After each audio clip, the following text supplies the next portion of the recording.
नमस्कार विद्यार्थी मित्रांनो, मी रुपाली देवरमणी। आज इयत्ता 6वी इतिहास या विषयाबद्दल माहिती घ्यायचं आहे। तर प्रकरण पहिला आहे भारतीय उपखंड आणि इतिहास। या पाठाबद्दल आपण माहिती पाहूया। पहिल्यांदा इतिहासाची घडण आणि भौगोलिक वैशिष्ट्ये या मुद्द्यांबद्दल आपण माहिती घेणार आहोत।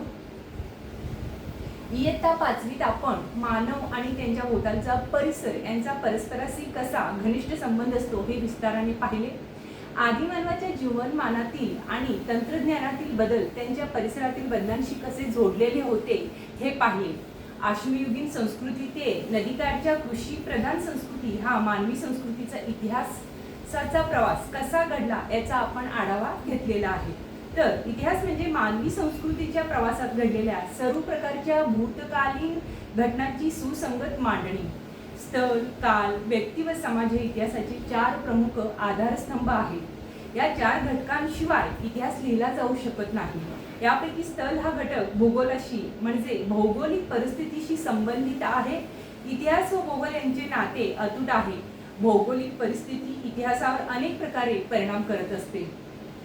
आहार, वेशभूषा, घर बांधणी, व्यवसाय इत्यादी गोष्टी बऱ्याच अंशी आपण राहतो त्या परिसराच्या भौगोलिक वैशिष्ट्यांवर अवलंबून असतात। समाज जीवन सुद्धा त्यावर अवलंबून असते। उदाहरणार्थ, डोंगराळ प्रदेशात राहणाऱ्या लोकांचे जीवन मैदानी प्रदेशात राहणाऱ्या लोकांपेक्षा अधिक कष्टाचे असते। डोंगराळ प्रदेशात सुपीक शेतजमिनीची उपलब्धता अगदी थोडी, तर मैदानी प्रदेशात सुपीक शेतजमीन मोठ्या प्रमाणात उपलब्ध असते। त्यामुळे डोंगराळ प्रदेशातील लोकांना तृणधान्ये आणि भाज्या कमी प्रमाणात उपलब्ध असतात, तर तुलनेने मैदानी प्रदेशातील लोकांना या गोष्टी पुरेशा मिळतात।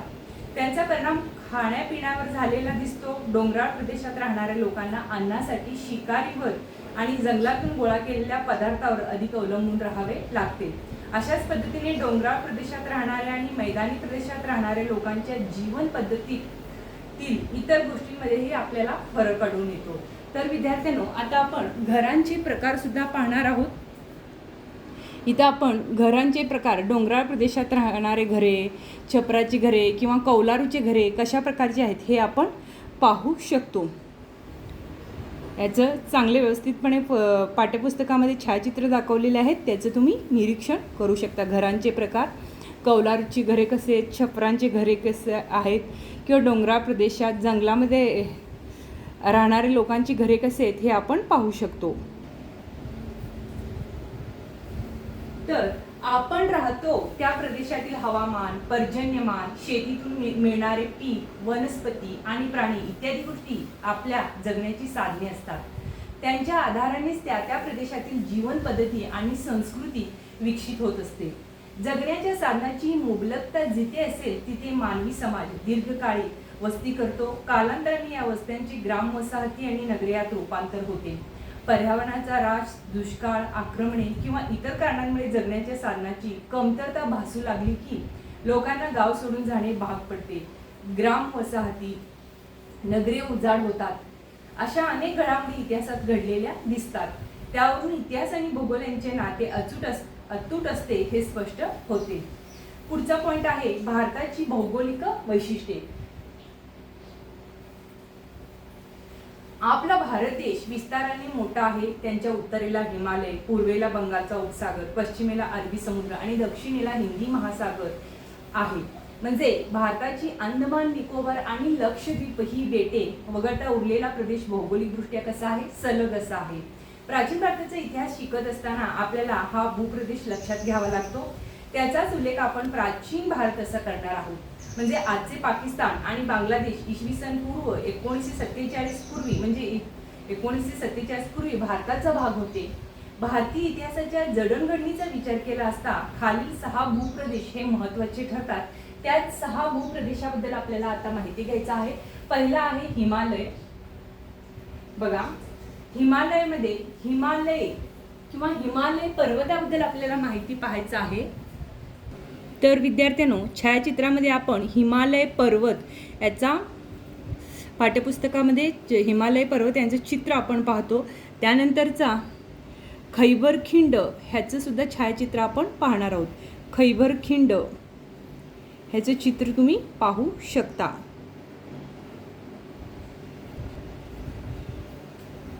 तर हिमालयाबद्दल माहिती घेत असताना हिमालय व हिमालय पर्वतांमुळे भारतीय उपखंडाच्या उत्तरेला जणू एक अभेद्य भिंतच उभी राहिलेली आहे.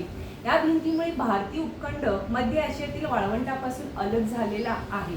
मात्र हिंदुकुश पर्वतातील खैबर, बोलन या खिंडीमधून जाणारा खुष्कीचा व्यापार मार्ग आहे.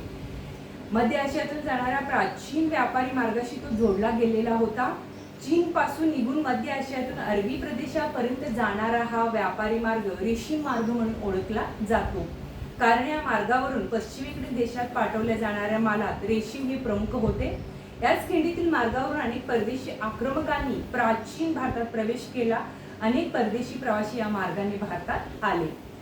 त्यानंतरचा पॉइंट आहे सिंधू, गंगा, ब्रह्मपुत्रा नद्यांचा मैदानी प्रदेश. पुढचा मुद्दा आहे सिंधू, गंगा आणि ब्रह्मपुत्रा ह्या तिन्ही नद्यांचा मैदानी प्रदेशाबद्दल आपण माहिती पाहणार आहोत. सिंधू, गंगा आणि ब्रह्मपुत्रा या तीन मोठ्या नद्या आणि त्यांच्या उपनद्या यांच्या खोऱ्यांचा हा प्रदेश आहे. हा प्रदेश पश्चिमेकडे सिंध, पंजाब पासून पूर्वेकडे सध्याच्या म्हणजे बांगलादेश पर्यंत पसरलेला आहे. भारतातील सर्वाधिक प्राचीन नागरी हडप्पा संस्कृती व त्यानंतरची प्राचीन गणराज्य आणि साम्राज्ये याच प्रदेशात उदयाला आलेले आहेत. म्हणून ह्या सिंधू, गंगा आणि ब्रह्मपुत्रा नद्यांच्या प्रदेशाबद्दल आपण माहिती पाहिलेला आहोत. तर इथे आपण गंगा नदीचा प्रदेश, गंगा नदीचा नदी किनारा पाहू शकतो जिथे गंगा आरती होत असते ते. आणि खाली इथं आपण पुढचा पॉईंट आहे आपला थरचे वाळवंट. थरचे वाळवंटाबद्दल सुद्धा छायाचित्रामध्ये माहिती पाहणार आहोत. तर विद्यार्थ्यांनो पुढचा पॉईंट आहे थरचे वाळवंट. थरचे वाळवंट. थरचे वाळवंट राजस्थान, हरियाणा आणि गुजरात या प्रदेशातील काही भागांमध्ये पसरलेले आहे. म्हणजे त्याचा काही भाग आजच्या पाकिस्तानातही आहे. उत्तरेला सतलज नदी, पूर्वेला अरवली पर्वताच्या रांगा, दक्षिणेला कच्छचे रण आणि पश्चिमेला सिंधू नदी आहे.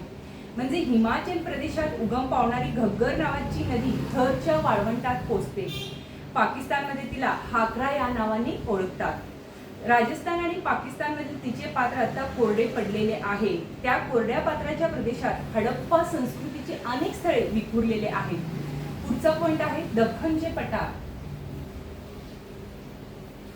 एका बाजूस पूर्व किनारा आणि दुसऱ्या बाजूस पश्चिम किनारा यामध्ये असलेला भारताचा भूप्रदेश दक्षिणेकडे निमूळ होत चालतो, म्हणजे निमूळ होत जातो. त्यांच्या पश्चिम बाजूला अरबी समुद्र, दक्षिणेला हिंदी महासागर आणि पूर्वेला बंगालचा उपसागर आहे. तीन बाजूंनी पाण्याने वेढलेला हा भूभाग समुद्रात घुसलेले एखाद्या त्रिकोणी सुळक्यासारखा दिसतो. अशा भूप्रदेशाला द्वीपकल्प म्हणतात. भारतीय द्वीपकल्पाचा बहुतांश भाग दख्खनच्या पठाराने व्यापलेला आहे. दख्खन पठाराच्या उत्तरेकडे सातपुडा आणि विंध्य पर्वताच्या रांगा पसरलेल्या आहेत. त्याला पश्चिम घाट असेही म्हणतात. सह्याद्रीच्या पश्चिम पायथ्याशी कोकण आणि मलबारच्या किनारपट्टीचा प्रदेश आहे. दख्खनच्या पठाराच्या पूर्वेकडील डोंगरांना पूर्व घाट असे म्हटले जाते. या पठारावरील जमीन सुपीक असून तिथे हडप्पा संस्कृतीच्या नंतरच्या काळात अनेक कृषीप्रधान संस्कृती नांदत होत्या. मौर्य साम्राज्य हे प्राचीन भारतातील सर्वाधिक मोठे साम्राज्य होते. हे प्राचीन भारतातील सर्वाधिक मोठे साम्राज्य होते आणि दख्खनच्या पठाराचा समावेश या साम्राज्यात झालेला होता. मौर्य साम्राज्यानंतरही इथे अनेक छोटी मोठी साम्राज्य होऊन गेलेले आहेत. पुढचा आहे समुद्र किनाऱ्यांचे प्रदेश. बघा पॉइंट 5 आहे समुद्र किनाऱ्यांचे प्रदेश. याच्याबद्दल आपण माहिती घेणार आहोत. प्राचीन भारतात हडप्पा संस्कृतीच्या काळापासून पश्चिमेकडील देशाशी व्यापार चालत असे. हा व्यापार सागरी मार्गाने केला जाईल. त्यामुळे भारतातील पश्चिम किनाऱ्यावरील बंदरातून परदेशातील संस्कृतीशी आणि लोकांशी भारताचा संपर्क आणि देवाणघेवाण होत असे. नंतरच्या काळात खुष्कीच्या मार्गानेही म्हणजेच जमिनीवरून व्यापार आणि दळणवळण सुरू झाले तरीही सागरी मार्गाचे महत्त्व कायम राहिलेलं आहे. त्यानंतरचा पॉइंट आहे समुद्रातील बेटे. प्राचीन अंदमान आणि निकोबार ही बंगालच्या उपसागरातील भारतीय बेटे आहेत. तसेच लक्षद्वीप हा भारतीय बेटांचा समूह अरबी समुद्रात आहे. प्राचीन काळच्या समुद्री व्यापारात या बेटाचे स्थान अत्यंत महत्त्वाचं असावं. म्हणजे Periplus of the Erythraean Sea म्हणजे तांबड्या समुद्राचे माहिती पुस्तक या पुस्तकात भारतीय बेटांचा उल्लेख आहे. हे पुस्तक एका अनामिक ग्रीक खलाशाने लिहिलेलं आपल्याला दिसून येतो. तर विद्यार्थ्यांनो, इथे आपल्याला भारताचा नकाशा तुम्हाला पाहायला मिळतो. भारताच्या नकाशामध्ये इथं तुम्हाला हिमालयचं काय आहे, पर्वतरांगा आहे. ह्या लाईनला तुम्हाला काय दिसेल, हिमालय पर्वत दिसेल. इथं एवढ्या भागात, केशरीच्या भागात इथं थरचं वाळवंट आहे. हा दख्खनचा पठार आहे. हा पूर्व किनारपट्टी आहे. हे तुम्ही निरीक्षणाने पाहू शकता. आणि इकडं पश्चिमेस काय आहे, अरबी समुद्र असून लक्षद्वीप बेटे आहे. पूर्वेस बंगालचा उपसागर आणि त्या तिकडे ह्याच साईडला काय आहे, आपलं अंदमान आणि निकोबार बेटे आपल्याला पाहायला मिळतात. आणि खाली अंदमान बेट हे तुम्ही पाहू शकता चित्रामध्ये. अंदमान बेट म्हणजे त्याला द्वीप म्हणतो, हे तुम्ही चित्रामध्ये पाहू शकता, अंदमान बेट. तर आता शेवटचा आणि महत्त्वपूर्ण मुद्दा आहे भारतीय उपखंड. भारतीय उपखंड या पॉईंटबद्दल आपण माहिती घेणार आहोत. हडप्पा आणि मोहनजोदडो ही शहरे आजच्या पाकिस्तानात आहेत. म्हणजे अफगाणिस्तान, पाकिस्तान, नेपाळ, भूटान, बांगलादेश, श्रीलंका आणि आपला भारत देश म्हणून तयार होणारा भूभाग आपण काय म्हणून ओळखतो, दक्षिण आशिया या नावाने ओळखला जातो. याच भूभागातील भारत देशाचा विस्तार आणि महत्त्व लक्षात घेऊन या प्रदेशाला भारतीय उपखंड असेही म्हणतात. म्हणजे हडप्पा संस्कृतीचा विस्तार प्रामुख्याने भारतीय उपखंडाच्या वायव्य भागात झालेला आहे. म्हणजे विद्यार्थ्यांनी तुम्हाला कळलं का, भारतीय उपखंड म्हणजे काय.